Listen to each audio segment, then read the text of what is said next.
सास का घूंघट। ये है देविका।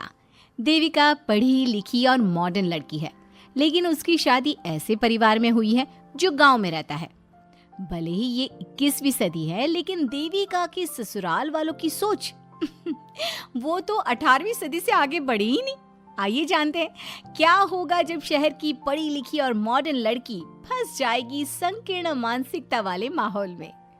सागर, ये तुम्हारे गांव में सबने इतने लंबे लंबे घूंघट क्यों कर रखे हैं?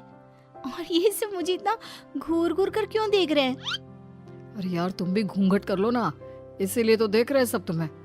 कम ऑन सागर, मैं घूंघट नहीं कर सकती। तुम्हें पता है ना मैं कौन हूँ।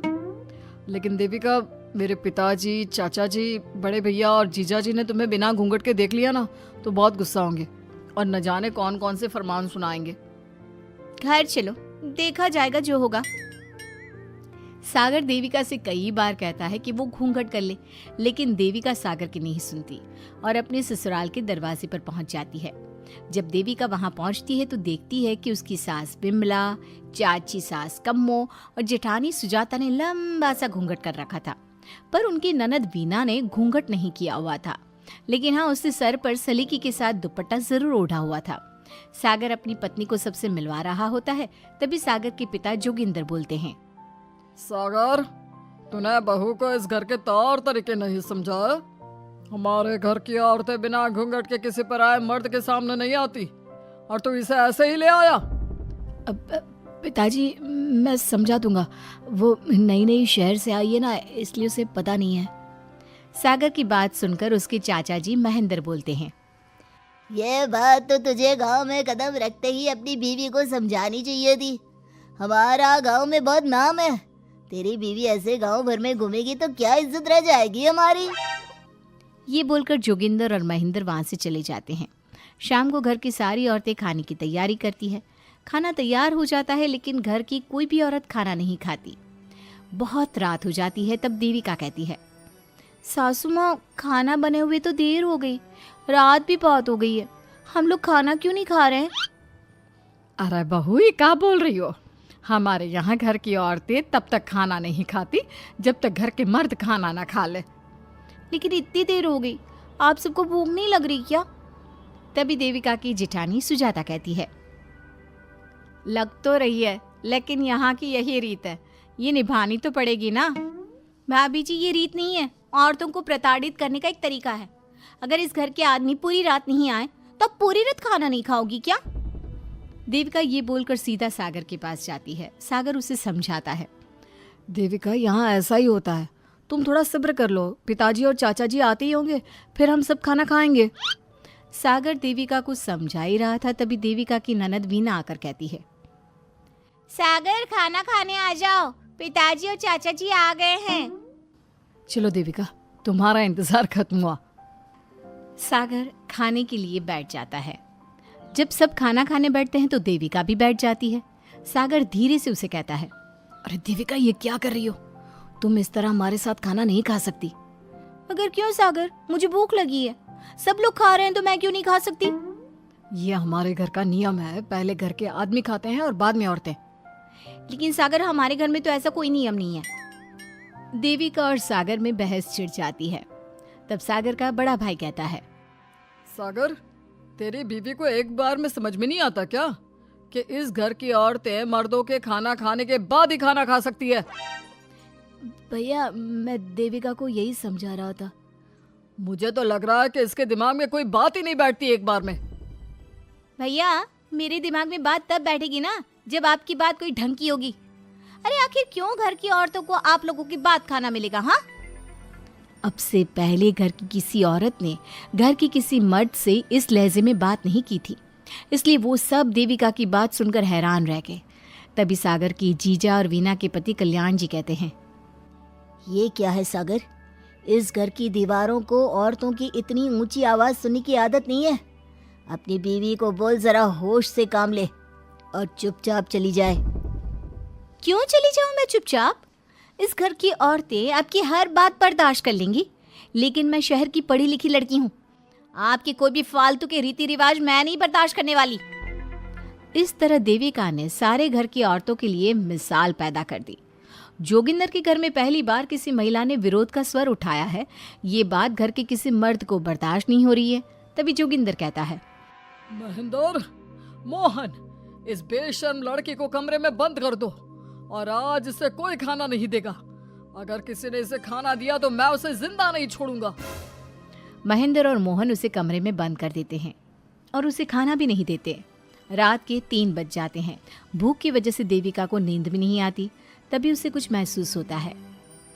ऐसा लग रहा है कोई दरवाजा खोल रहा है, लेकिन इतनी रात को कौन हो सकता है? कहीं सागर तो नहीं?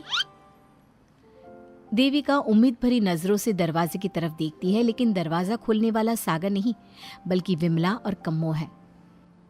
माँ जी, चाची जी, आप दोनों? बहू, ये ले, हम तेरे लिए खाना लाए हैं, खा ले। और ये बात ना तो किसी को बताना मत कि हमने तुझे खाना दिया है, नहीं तो हमारे मर्द मार मार कर हमारा बुरा हाल कर देंगे। माँ जी, आप यहाँ इतना घुट घुट कर क्यों रहती हो? देविका, अब तू भी इस घर की बहू है, तू भी हमारी तरह रहना सीख ले। इस घर के कायदे कानून अपना ले। इस घर के मर्द तो कभी बदलने वाले हैं नहीं बहू, तो तू ही बदल ले अपने आप को। माँ जी, बदलाव अच्छे के लिए हो तो हमें बदलना चाहिए। बेकार और बेतुकी बातों का तो विरोध करना चाहिए। दोनों ने देविका को समझाने की कोशिश की, लेकिन देविका ने उल्टा उन्हें ही समझा दिया। इसी तरह एक दिन देविका किसी बात पर जोर जोर से हंस रही थी। तभी देविका की सास विमला ने उसे टोकते हुए कहा, अरे बहू, तू इतनी जोर जोर से क्यों हंस रही है? हमारे घर की औरत इतनी जोर जोर से नहीं हंसती। विमला अपनी बहू को समझा रही थी कि तभी महेंद्र बोलता है, अरे कम्मो, कौन है ये औरत जो बेशर्मों की तरह जोर जोर से हंस रही है? तभी कम्मो और देविका बाहर आ जाती हैं। जी वो मैं हंस रही थी चाचा जी, अब आप लोग हंसने पर भी पाबंदी लगाओगे क्या? तुम जैसी बदतमीज लड़कियों से मैं बात नहीं करना चाहता, लेकिन कान खोलकर सुन लो, इस घर की औरतें इतना जोर जोर से नहीं हंसती। और हाँ, तुम्हें पहले ही बता चुके हैं कि इस घर की दीवारों को औरतों की तेज आवाज सुनने की आदत नहीं है। इस घर की दीवारों को आदमियों की ऊंची आवाज सुनने की आदत है, लेकिन औरतों की नहीं। चाचा जी, आपके घर की दीवारें तो बहुत दोगली है। हर पाबंदी औरतों के लिए क्यों चाचा जी? औरतें ये नहीं कर सकती, औरतें वो नहीं कर सकती। औरतें सांस ले सकती है या उस पर भी पाबंदी है? चुप हो जाना बहू, मत बोल और घूंघट कर ले, ये तेरे चाचा ससुर है, थोड़ा तो लिहाज कर। कम्मो के समझाने पर भी देविका चुप नहीं होती। वो महेंद्र से ऐसे ऐसे सवाल पूछती है जिनका जवाब उसके पास होता ही नहीं। महेंद्र गुस्से से सागर को आवाज देता है। महेंद्र की आवाज सुनकर घर के सभी आदमी बाहर आ जाते हैं। जी चाचा जी, आपने बुलाया? अपनी मुंह जोर बीवी को यहाँ से ले जाने तो कुछ अनर्थ हो जाएगा। क्या हुआ चाचा जी? तेरी बीवी जिस तरह से मुझसे बात कर रही है, छोटे बड़े की तमीज नहीं है इसे। कम से कम 7 दिन तक ये कमरे से बाहर नहीं निकलनी चाहिए। अगर इसे मैंने कमरे से बाहर देख लिया तो किसी की खैर नहीं, समझे? पर मैंने कुछ गलत नहीं बोला। सागर, जो सच है मैंने वही कहा है। देविका, चलो मेरे साथ। लेकिन सागर, मेरी बात तो सुनो। सागर देविका को वहां से ले जाता है। इसी तरह से कई दिन बीत गए। अब देविका अपने ससुराल में हर गलत बात का विरोध करने लगी, लेकिन जितना ज्यादा वो विरोध करती, उसके ससुराल वाले उस पर उतना ही ज्यादा अत्याचार करते। अब देखना यह है कि देविका अपने ससुराल वालों के अत्याचार को यूं ही सहती रहेगी। क्या उसके ससुराल में घूंघट में औरतों का दम इसी तरह घुटता रहेगा? अगर आप इन सवालों के जवाब जानना चाहते हैं ना, तो हमें कमेंट करके ज़रूर बताइएगा। और हमारी स्टोरी को लाइक, शेयर और चैनल को सब्सक्राइब करना ना भूलें।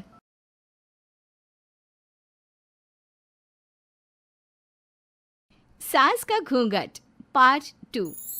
पिछले अंक में हमने देखा कि देविका अपने ससुराल में हर गलत बात का विरोध करती, तो उसकी वजह से देविका पर उसके ससुराल वाले बहुत अत्याचार करने लगे। एक दिन देविका ने सचिन से कहा, सचिन, मैं तुम्हारे घर में नहीं रह सकती, तुम मुझे आज ही मेरे घर शहर भेज दो, मैं अपने मम्मी पापा के पास रहूंगी। क्यों देविका, तुम शहर क्यों जाना चाहती हो? यहाँ तुम्हें किस बात की परेशानी है? किस बात की परेशानी नहीं है सचिन, तुम्हारे घर के आदमी औरतों के साथ जानवरों जैसा व्यवहार करते हैं। मैं ऐसे माहौल में नहीं रह सकती। देखो देविका, तुम्हें यहीं रहना होगा। तुम्हारी शादी मुझसे हो गई है, अब मैं तुम्हारा पति हूँ और यही तुम्हारा घर है। अच्छा, तो तुम्हें याद है कि मैं तुम्हारी पत्नी हूँ?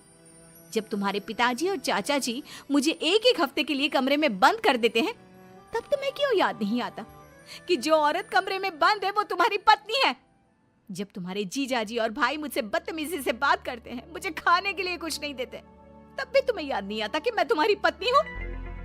देखो देविका, तुम बेकार की बातें मत करो। तुम यहाँ ढंग से रहोगी, सबकी बात मानोगी, तो कोई तुम्हें कुछ नहीं कहेगा। इस तरह जानवर की तरह रहना, ढंग से रहना है तो सॉरी सचिन, मैं नहीं रह सकती। मैं आज ही अपने घर जाऊंगी।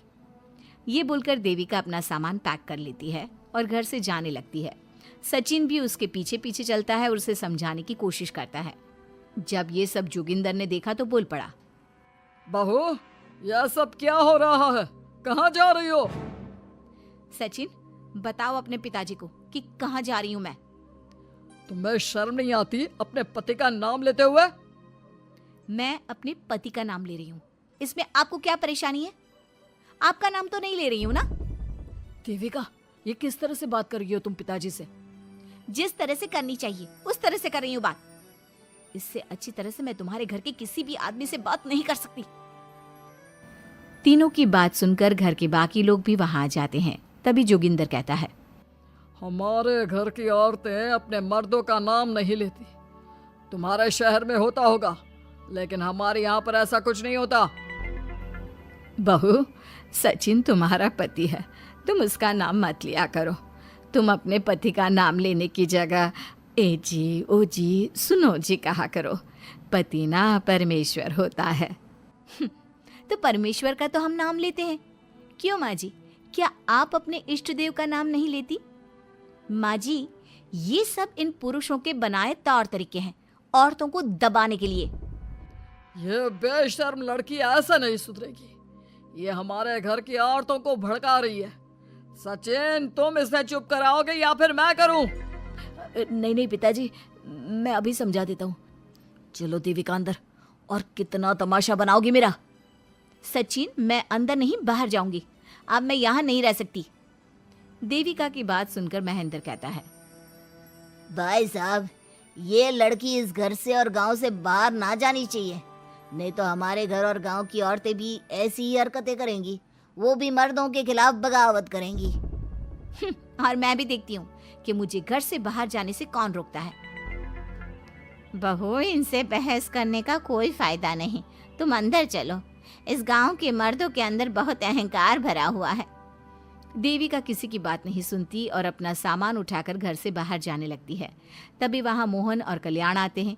कल्याण देविका के हाथ में से उसका सूटकेस छीन लेता है और मोहन देविका को जोरदार थप्पड़ मारता है। देविका का सर दीवार में लगता है और वो बेहोश हो जाती है। देविका, देविका तुम ठीक तो हो? भैया, आपकी हिम्मत कैसे हुई मेरी पत्नी पर हाथ उठाने की? सचिन, तुम जल्दी से देविका भाभी को अंदर कमरे में ले जाओ। मैं अभी वैद्य जी को लेकर आती हूँ। वीना जल्दी से वैद्य जी को लेकर आती है। वैद्य जी थोड़ी देर तक देविका की जांच करते हैं और कहते हैं, मुबारक हो आप सबको, आपकी बहू माँ बनने वाली है। अभी तो मैं आपको दवाई दे देता हूँ, लेकिन आगे इनके इलाज के लिए आपको दाई अम्मा को बुलाना होगा। ये बात सुनकर घर के सभी लोग खुश होते हैं। देविका को जब होश आता है, उसे ये बात पता चलती है तो वो बहुत खुश होती है। वो सबसे कहती है, मैं अपने बच्चे को यहाँ नहीं रख सकती। क्यों बहू, क्या हुआ? अब तुम ये सब बातें मत सोचो, तुम्हें आराम करना चाहिए। नहीं माँ जी, आप नहीं समझ रही।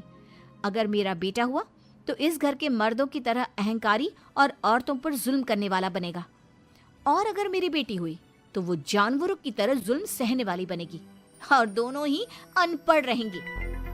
देविका की बात सुनकर घर की सभी औरतों को पहली बार एहसास हुआ कि वो किस अंधकार वाले समाज में जी रही हैं।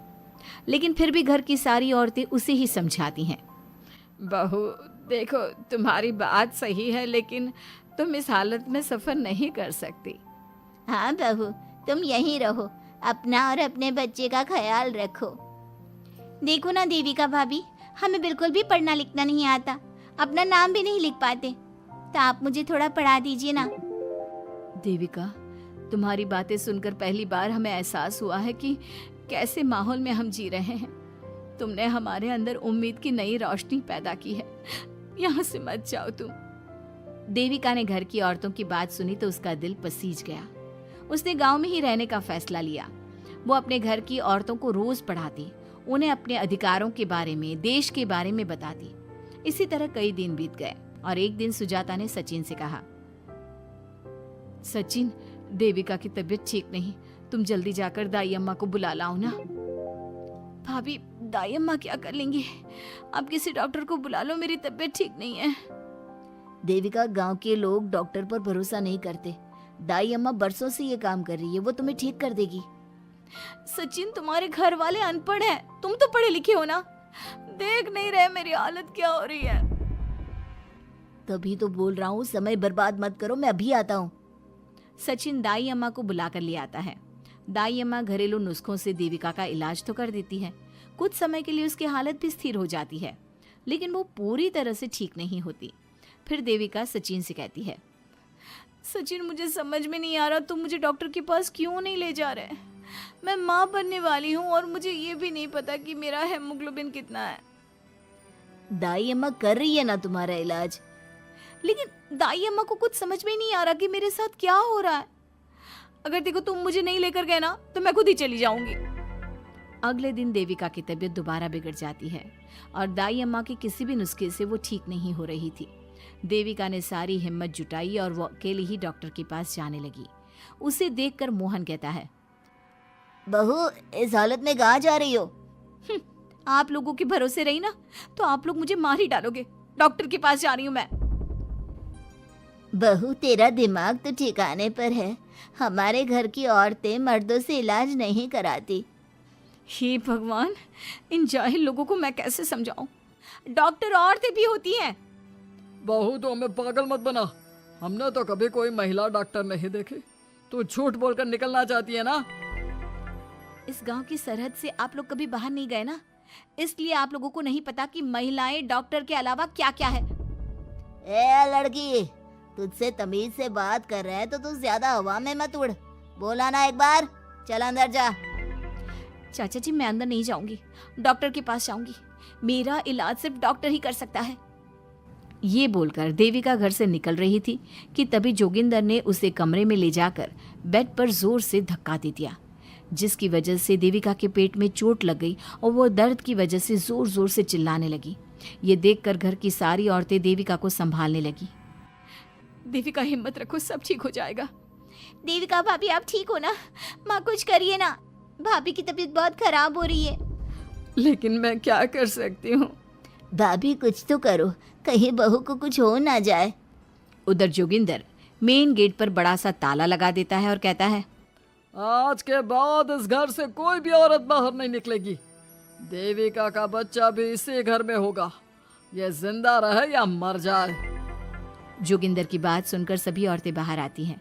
जब विमला को इस बात का एहसास हो जाता है कि जोगिंदर देविका को डॉक्टर के पास किसी कीमत पर नहीं जाने देगा, तब विमला पहली बार अपना घूंघट उठाकर तेज आवाज में कहती है, मैं भी देखती हूँ देविका को डॉक्टर के पास जाने से कौन रोकता है। आज देविका डॉक्टर के पास जाकर रहेगी। देविका की सास का घूंघट आखिरकार उतर ही गया। घर के आदमियों ने पहली बार विमला का ये रूप देखा था और उसकी तेज आवाज पहली बार सुनी थी। क्या विमला अपनी बहू की जान बचा पाएगी या जोगिंदर अपनी पत्नी की आवाज भी दबा देगा? ये जानने के लिए हमारे अगले एपिसोड का इंतजार कीजिए और हमें कमेंट में ये भी बताइए कि घर की औरतों को आगे क्या कदम उठाना चाहिए।